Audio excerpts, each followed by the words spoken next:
성경 말씀은 마태복음 16장 21절로 28절까지 보겠습니다. 제가 받들어 봉독합니다. 이때로부터 예수 그리스도께서 자기가 예루살렘에 올라가 장로들과 대제사장들과 서기관들에게 많은 고난을 받고 죽임을 당하고 제3일에 살아나야 할 것을 제자들에게 비로소 나타내시니 베드로가 예수를 붙들고 항변하여 이르되 주여 그리마옵소서 이 일이 결코 주께 미치지 아니하리이다. 예수께서 돌이키시며 베드로에게 이르시되 사탄아 내 뒤로 물러가라. 너는 나를 넘어지게 하는 자로다. 네가 하나님의 일을 생각하지 아니하고 도리어 사람의 일을 생각하는도다 하시고 이에 예수께서 제자들에게 이르시되 누구든지 나를 따라오려거든 자기를 부인하고 자기 십자가를 지고 나를 따를 것이니라. 누구든지 제 목숨을 구원하고자 하면 잃을 것이요 누구든지 나를 위하여 제 목숨을 잃으면 찾으리라. 사람이 만일 온 천하를 얻고도 제 목숨을 잃으면 무엇이 유익하리요? 사람이 무엇을 주고 제 목숨과 바꾸겠느냐? 인자가 아버지의 영광으로 그 천사들과 함께 오리니 그때에 각 사람이 행한 대로 갚으리라. 진실로 너희에게 이르노니 여기 서 있는 사람 중에 죽기 전에 인자가 그 왕권을 가지고 오는 것을 볼 자들도 있느니라. 아멘.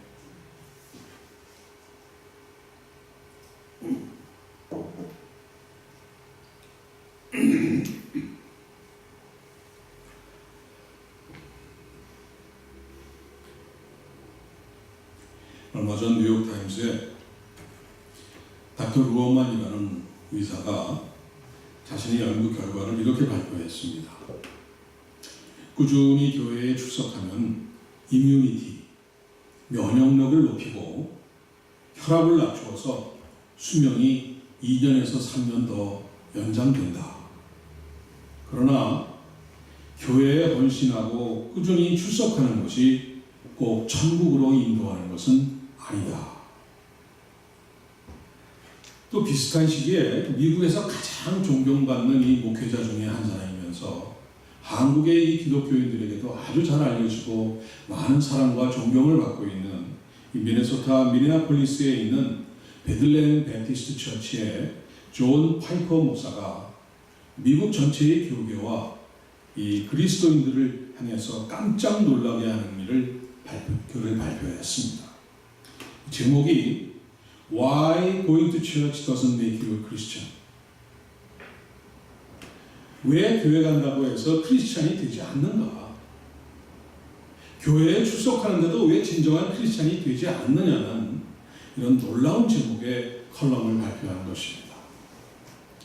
제가 간단하게 이 존 파이퍼 목사님의 글을 소개해 드립니다. 예배드리고 성경 공부를 하는 것은 신앙인에게 가장 핵심적인 부분입니다.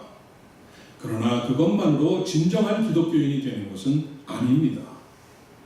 기독교는 의지의 종교, will power religion이 아닙니다. 당신의 의지에 의해서 당신이 원하는 결정을 하게 하는 종교가 아니라 하나님의 신비로운 역사하심으로 당신이 다시 태어나게 하는 그러한 종교입니다. 그 무엇보다 하나님을 더 사모하는 것이 기독교입니다. 다른 무엇보다 하나님을 알기 원하지 않는다면 당신은 기독교인이 아닙니다. 참 기독교인이 되자면 다시 태어나야만 합니다. 예수님께서 이렇게 말씀하셨습니다. 진실로 진실로 내게 이르노니 사람이 물과 성령으로 거듭나지 아니하면 하나님 나라에 들어갈 수 없느니라. 거듭남, 즉 새로운 탄생입니다. 예수 그리스도와 하나님 아버지의 사랑, 하나님이 창조하신 이 모든 세상을 이 피조물을 사랑으로 받아들이는 것입니다. 복음과 구원, 기쁨으로 가득 찬 영원의 천국에 들어갈 그 약속을 받아들이는 것입니다. 이것은 매일 듣는 그저 그런 하찮은 소리로 여기고 귀찮게 여기고 눈에 보이는 세상의 것들만 실제로 존재하는 것으로 여긴다면은 당신은 기독교인이 아닙니다. 당신이 얼마나 많은 결단을 하고 어떤 길을 걸어왔든지 또 어떤 교회에 열심히 출석하고 있든지 간에 그것은 진정한 기독교인을 의미하지 않습니다. 교회가 참된 기독교인을 만드는 것이 아니기 때문입니다. 당신은 개혁, 리포메이션이 필요합니다.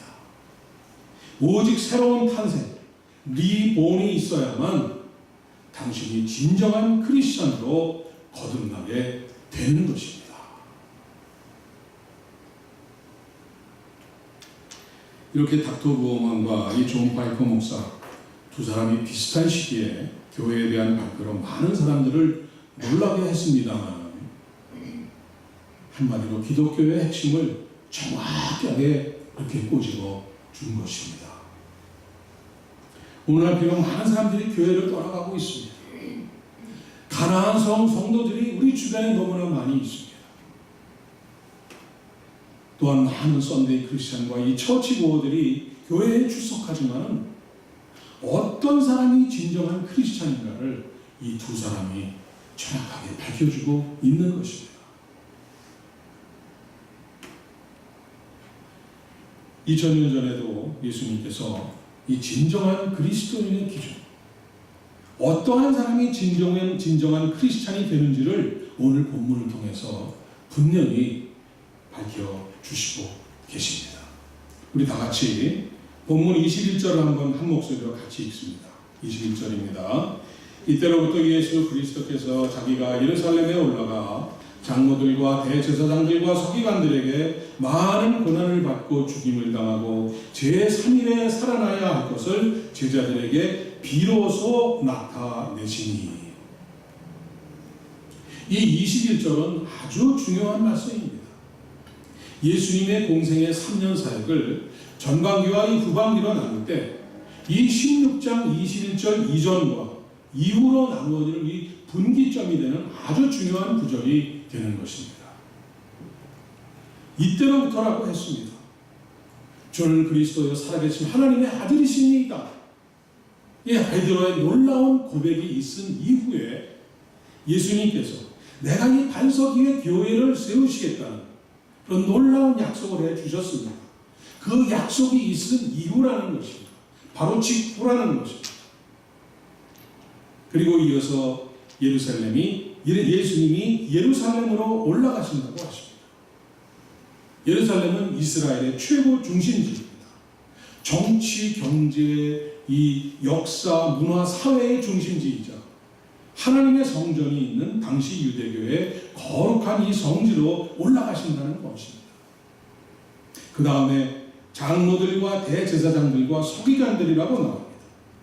바로 예루살렘 최고 결정기관이었던 사내들인 공회를 이루고 있는 세 부류의 이스라엘의 최고 지도자들을 가리키신 것입니다.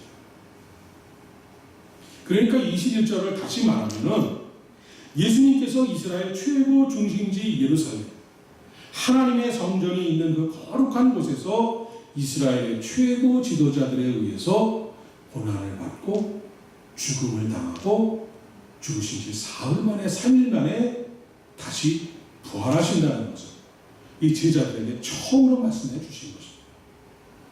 한번 실제로 마태복음 16장 21절 이전에 이 세 가지에 대해서 분명히 말씀해 주신 적이 있는지를 한번 살펴보세요. 읽어보세요. 이때가 처음으로 밝혀주신 것입니다. 성자 하나님께서 육신을 입으시고 예수 그리스도로 이 땅에 오셔서 반드시 해내셔야만 하는 그 사명과 목적을 처음으로 분명하게 밝혀주신 것입니다. 이 죄와 타락으로 인해서 영원히 죽을 수밖에 없는 인간을 구원하시기 위해서 이 유일한 방법, 아담과 하와의 그 원죄 이후에 하나님께서 말씀해 주신 인류 구원에 대한 최초의 복음이 원시복음이라고 그러죠. 창세기 3장 16절에 15절에 이렇게 나옵니다. 내가 너로 여자와 원수가 되게 하고 네 후손도 여자의 후손과 원수가 되게 하리니 여자의 후손은 네 머리를 상하게 할 것이요 너는 그의 발꿈치를 상하게 할 것이니라. 하나님의 인류 구원의 최초 복음인 창세기 3장 15절을 이루기 위해서 예수님께서 이 땅에 보내심을 받았다는 것입니다. 이 하나님의 이 원시 복음, 인류 구원의 대역사를 이루게 하기 위한 그 사역을 감당하기 위해서 이 땅에 오셨다는 것입니다. 그래서 여자의 후손 되시는 예수님께서 그 발꿈치가 상하게 되는 십자가 고난과 죽음을 당하시지만 원수 사탄의 머리통을 깨뜨리시는 이 부활의 영광스러운 부활로 3일 만에 살아나신다는 것을 처음으로 밝히신 것입니다. 이것은 예수님께서 이 땅에 오신 목적과 이 땅에 보내신 하나님의 뜻을 받들어서 반드시 이루어야만 하는 그 놀랍고도 구체적인 사명을 스텝 바이 스텝 아주 세세하게 말씀해 주신 것입니다. 이때 예수님으로부터 새 이름과 엄청난 축복과 권세를 받은 수제자 베드로가 갑자기 나섭니다. 22절입니다. 베드로가 예수를 붙들고 항변하여 이르되 주여 그리 마옵소서 이 일이 결코 주께 미치지 아니하나이다. 아니다. 아니 베드로가 주님한테 감히 항변을 했다고 나옵니다. 예수님 붙잡고 그 옷자락을 잡아당기면서 목소리를 높인 것입니다. 마치 아랫사람에게 야단을 치듯이 그렇게 말을 한 것입니다. 아니 주님 도대체 무슨 말씀을 하시는 것입니까? 주님 곁에 제가 있는 한 주님한테 절대로 그런 일은 일어나지 않을 것입니다. 아시겠습니까 주님? 베드로가 이렇게 지금 말을 한 것입니다. 그랬더니 예수님의 대답이 23절에 나옵니다. 사탄아 내 뒤로 물러가라. 너는 나를 넘어지게 하는 자로다. 내가 하나님의 일을 생각하지 아니하고 도리어 사람의 일을 생각하는 너가. 아니 방금 전에 이름도 반석 피터라고 새로 지어주시고 교회도 세우고 놀라운 권세를 주시겠다고 약속하신 예수님께서 갑자기 돌변하셔서 베드로를 향해서 사탄이라고 부르십니다. 사탄아 내 뒤로 물러가라. 너는 나를 넘어지게 하는 자로다. 물론 이 베드로 배후에 숨어있는 그 사탄의 존재를 간파하셨기 때문에 이 사탄이라고 부르신 것입니다. 그리고 여기 넘어지게 하는 자 이게 나오는데 이 넘어지게 하는 자의 헬라어 스칸달곤이라는 말은 장애물, 넘어지게 하는 돌, 걸림돌이라는 말입니다. 반석, 주춧돌, 기초석 이런 것과 반대가 되는 것입니다. 걸림돌이라는 것입니다. 그러니까 반석이라는 새 이름을 지어주시고는 이제는 걸림돌이 되었다고 베드로에게 불같은 화를 내시는 것입니다. 이렇게 예수님께서 화를 내시며 갑자기 돌변하신 그 이유는 마지막에 나오지 않습니까? 내가 하나님의 일을 생각하지 아니하고 도리어 사람의 일을 생각하는 너다. 하나님의 일을 먼저 생각하지 않고 사람의 일을 먼저 생각했다는 것입니다. 순서가 뒤바뀌었다는 것입니다.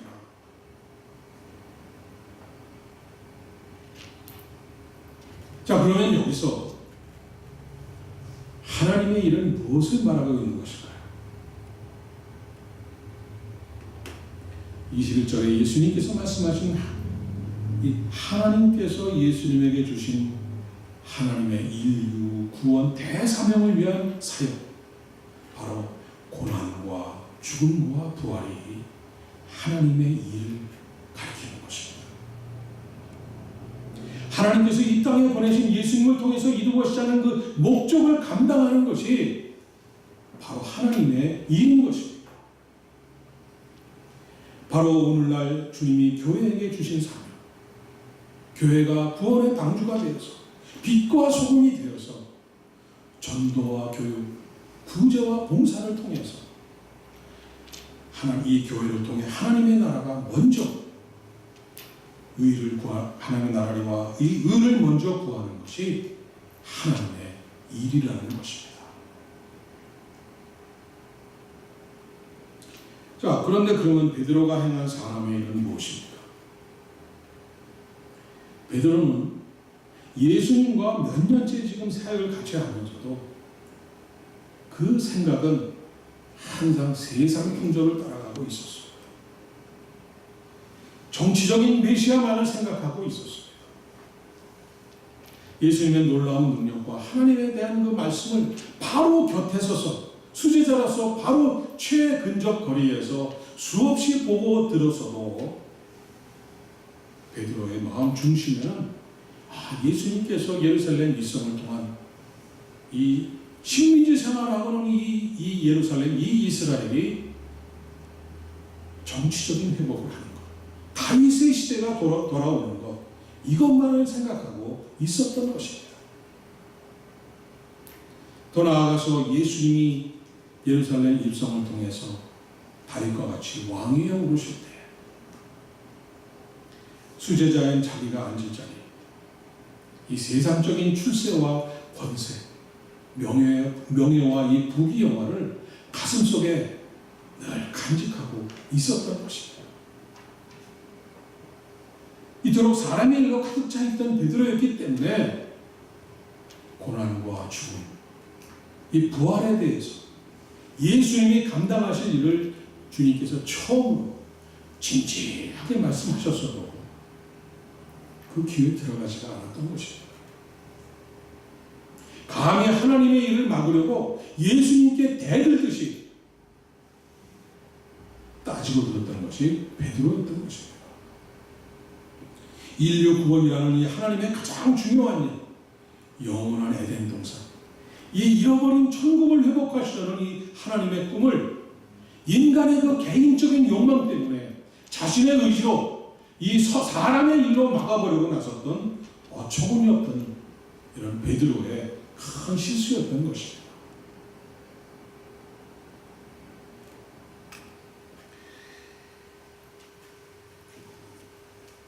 사람이 무식하면 좀 겸손하거나 좀 나서지 말고 좀 조용히 있어야 되는데, 무식한 사람이 용감하게 되면 반드시 사고를 치게 되어 있습니다.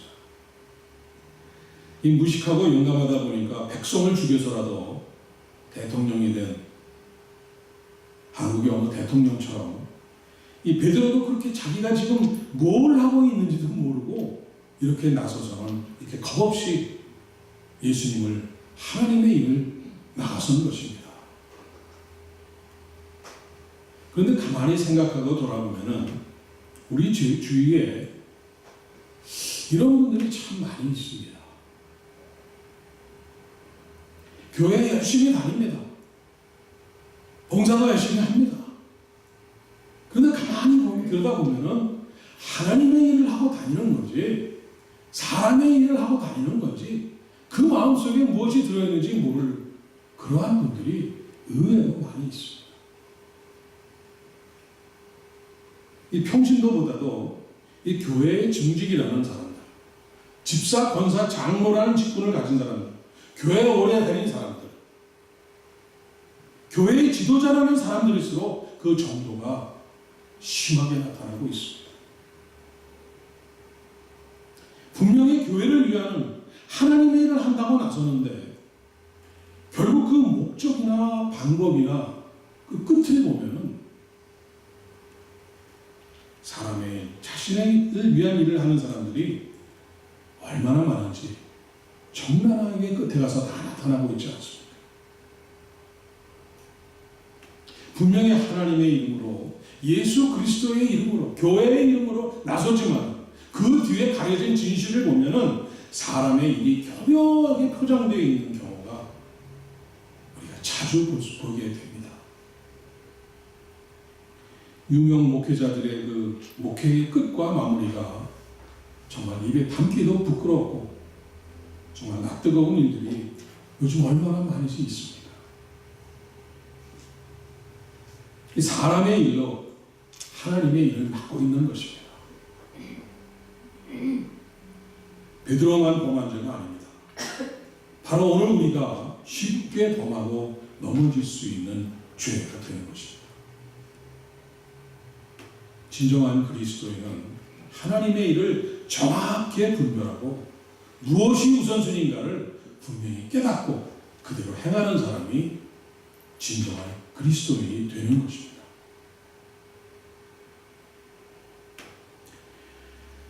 예수님께서 마음을 진정시키시고 제자들을 둘러보시면서 말씀하십니다. 우리 24절 다 같이 한번 또 읽으시겠습니다. 이에 예수께서 제자들에게 이르시되 누구든지 나를 따라오려거든 자기를 부인하고 자기 십자가를 지고 나를 따를 것이니라.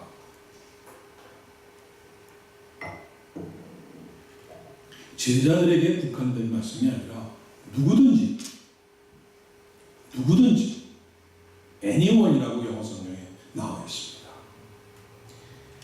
바로 여러분들이 예수님을 따르려면 먼저 자기를 부인하라고 하셨습니다. 자기를 부인한다는 것은 내 주장과 내 생각과 내 방법과 내 욕심을 다 버리고 주님을 따르라는 말씀입니다. 내 생각이 있고 너의 생각이 있습니다. 우리 모두의 생각이 있습니다. 그러나 내 생각도 너의 생각도 우리 모두의 생각도 중요하지 않습니다. 중요한 것은 주님이 어떻게 생각하시는가? 주님께서 뭐라 하시는가? 그것이 중요하다는 것입니다. 이것이 자기를 부인하는 것입니다. 그래서 예수님을 따르려면 예수님을 가장 우선순위에 두라는 주님의 말씀입니다. 하나님께 예배드리는 일에 우선순위를 두는 사람은 다른 것을 다 양보해도 예배드리는 시간은 양보하지 않습니다. 그러나 예배드리는 것보다 돈 버는 일에 우선순위를 두고 사는 사람은 예수님을 따르기 어렵습니다. 건강하게 사는 것을 우선순위에 두는 사람들, 취미생활을 우선순위에 두는 사람들, 예수님을 따르기에 어렵습니다. 가장 좋은 것을 얻으려면 그 다음 좋은 것을 버릴 수 있어야 합니다. 어떤 부자 청년이 예수님을 찾아온 얘기 잘 아시죠? 청년이 찾아왔습니다. 예수님을 찾아왔습니다. 선생님, 어떻게 하여야 영생을 얻을 수 있겠습니까? 예수님께서 계명을 지켜라 이렇게 하셨습니다. 그랬더니 청년이 예수님, 저는 어렸을 때부터 모든 계명은 다 잘 지켰습니다. 예수님께서 다시 말씀하십니다. 내 재산을 다 팔아 가난한 자들에 주고 나를 따르라. 그랬더니 청년의 반응이 어떻습니까? 성경에 이렇게 기록하고 있습니다. 그 청년이 재물이 많음으로 이 말씀을 듣고 근심하며 가니라. 청년은 하나님의 나라보다는 자기 재물에 우선순위를 두었던 것이었습니다. 차선의 것을 얻기 위해서, second best를 얻기 위해서 very best, first best를 포기하는 이런 사람이 되었던 것입니다. 우리가 주님을 따르려면 그 길에 방해가 되는 것들을 과감하게 버릴 수 있어야 됩니다. 우리가 가지고 있던 가치관을 버릴 수 있어야 됩니다. 우리의 생활 습관을 버릴 수가 있어야 됩니다. 그리고 우리가 굳세게 지켜오는 조금이라도 양보할 수 없는 우리의 그 알량한 자존심 버릴 수 있어야 됩니다. 사도 바울이 갈라디아서 2장 20절에 이렇게 고백합니다. 다 같이 읽겠습니다. 내가 그리스도와 함께 십자가에 못 박혔나니 그런즉 이제는 내가 사는 것이 아니요 오직 내 안에 그리스도께서 사는 것이다. 이제 내가 육체 가운데 사는 것은 나를 사랑하사 자기 자신을 버리신 하나님의 아들을 믿는 믿음 안에 사는 것이다. 내 과거의 사람이, 내 옛사람이 이미 십자가 위에서 죽었으니까 예수 그리스도 안에서 예수 그리스도를 따르는 것이 바로 자기를 부인하는 것이 되는 것입니다. 이러한 길을 가는 여러분이 되시기를 바랍니다. 그 다음에 예수님께서 자기 십자가를 지고 따르라고 하셨습니다. 자기 십자가를 지지 않고서는 예수님을 따를 수 없다는 말씀입니다. 어떤 사람이 꿈을 꾸었습니다. 예수님께서 십자가를 지고 앞장을 서서 가시고 자기는 다른 교인들과 같이 십자가를 지고 예수님 뒤를 이런 쫓아가는 그런 꿈이었습니다. 모두들 그 길고 여기 보시죠 십자가 예수님이 달리셨던 십자가는 이보다 더 길 겁니다. 더 길고 그 무거운 십자가를 메고 아주 힘겹게 한 걸음 한 걸음 발걸음을 옮기고 있었습니다. 근데 이 십자가가 너무 무거웠습니다. 그래서 예수님께 부탁을 했습니다. 예수님, 이 십자가가 너무 무겁고 힘들어요. 조금만 좀 잘라주십시오. 그랬더니 예수님이 얼마나 잘라줄까? 50cm만 좀 잘라주십시오. 그래서 예수님께서 50cm를 잘라주셨습니다. 훨씬 가벼워지기는 했는데 조금 더 가다 보니까 또 마찬가지가 되었습니다. 그래서 또 예수님한테 부탁을 합니다. 그렇게 해서 몇 번을 자르고 나니까 이렇게 큰 십자가가 지팡이가 되고 말았습니다. 다른 사람들은 여전히 그 무거운 십자가를 지고 힘겹게 이렇게 걷고 있는데 혼자서만 지팡이를 어깨에 메고 휘파람을 불면서 걸어간 것입니다. 근데 조금 가다 보니까 앞에 강물이 이렇게 흐르고 있었습니다. 어떻게 강을 건너는가 보았더니 맨 앞에 서 계시던 예수님께서 어깨에 메고 있던 이 십자가를 강 건너편에다 이렇게 탁 걸치니까 이게 다리가 되는 것입니다. 그래서 예수님께서 그 다리를 건너가니까 그 십자가가 없어지는 것입니다. 그래서 그것을 따라서 다른 성도들도 다 똑같이 자기의 십자가를 강물에 탁 걸쳐놓고 하니까 다리가 되어서 그 십자가를 건너가고 나니까 이 십자가가 없어지는 것입니다. 그랬더니 조금 있다 보니까 강 건너편에서 주님을 따라간 모든 사람들이 다 모여서 찬송 소리가 막 들려옵니다. 할렐루야 소리가 들려옵니다. 그런데 이 자르고 잘라서 지팡이가 되어버린 십자가를 이 사람이 강에 거치려니까 턱도 안 되는 것입니다. 그래서 이걸 어떻게 하나 당황해서 어쩔 줄 모르고 식은땀을 줄줄 흘리면서 안절부절 못하다가 꿈에서 벌떡 깨어났습니다. 그 다음부터 이분은 완전히 변했습니다. 주님을 위해서라면 어떤 일도 마다하지 않는 아주 훌륭한 성도로 변하는 것입니다. 여러분 잘 아시는 No cross, no crown. 십자가 없으면 영광도 없습니다. 주님과 함께 영광에 참여하려면 십자가뿐만도 함께 받아야 하는 것입니다. 근데 오늘날 우리 기독교인들이 자기 십자가를 지고 나를 따르라 이 말씀을 가장 듣기 거북해하고 부담스러워한다고 고백하고 있습니다. 이건 존 파이퍼 목사가 말하듯이 진정한 크리스천, 물과 성령으로 거듭난 이 리폼된 이 진정한 크리스천이 아직 되지 못했다는 것입니다. 많은 사람들이 오해하고 있습니다. 십자가를 지고 예수님을 따르는 것이 하던 사업과 직장 다 던져버리고 모두 선교사가 되고 모든 목회자가 되어서 주님을 따르는 것이 아닙니다. 모든 것의 우선순위를 주님에게 둔다고 해서 온 집과 재산과 이 사업을 정리해서 하나님 앞에 무조건 다 갖다 바치라는 것이 아닙니다. 진정한 크리스찬으로 살아가는 사람들에게는 십자가를 지는 아픔이 따라옵니다. 주님께서 먼저 십자가를 지시고 보여주셨듯이 내가 잘못하지 않았는데도 대신 지는 것이 십자가입니다. 내가 잘못한 것이 아닐지라도 그 뒷감당을 함께 하는 것이 십자가입니다. 교회 일을 열심히 한다고 하다 보니까